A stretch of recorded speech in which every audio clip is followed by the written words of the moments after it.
search engine like Google, but it's private and doesn't track your searches. And DuckDuckGo lets you browse like Chrome. She don't like roaches.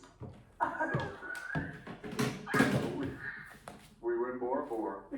Really nice hotel. Y'all know those beautiful places over the water? Yeah, little bungalow, it was nice. If you walk in a hotel that's very expensive and there's roach spray in the closet, something's up. So I didn't catch that. yeah. I didn't read the rules. I saw that roach spray because the place is beautiful, the glass bottom looking out. I was like, oh, okay. I was like, honey, what our Crystal doing in her room? She screams. Just screams.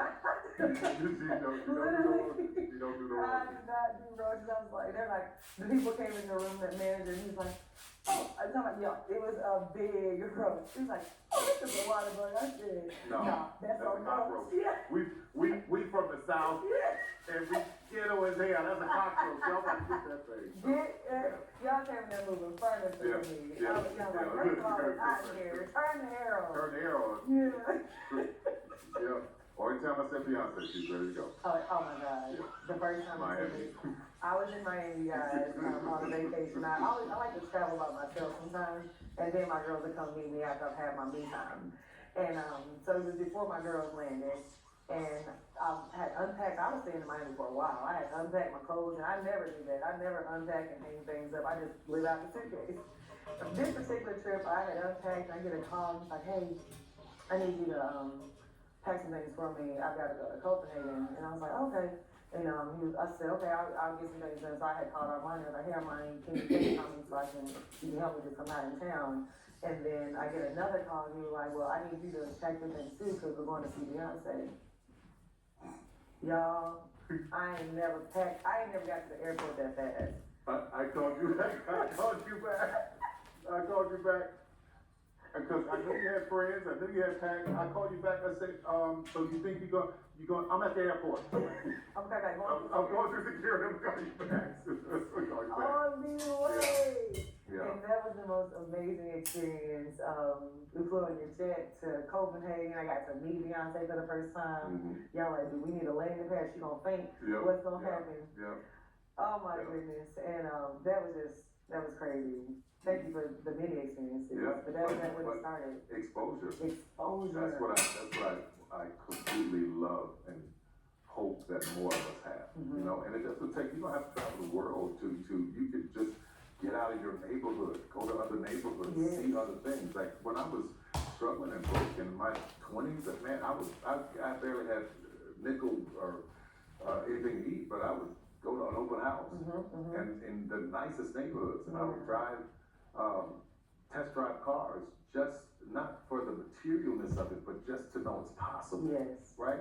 And because in my neighborhood there was the drug boys or the preachers were the only ones doing well. Wow. So I didn't see anybody else that, was in the movie business or anything. I didn't see any of that. So coming to Atlanta really opened my mind up to the possibility of there are other things you could be other than those two. Absolutely. Yeah. Wow, that's good.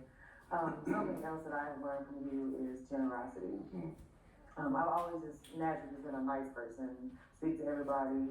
But it was Andy Norman, who we love, right in the studio. Yes. Right hand over there. Yeah. Oh my goodness, love him. Yeah. And he called me one day, he always goes to church on Wednesdays, and he said, I don't know why God put you on my spirit, but he told me to tell you, your living is in your giving. He said, I don't know what it was, and at this time I wasn't in costume designing. I was just a costumer. So that, that's just like, okay, what does that mean, It's like your living is in your giving. So we take a break.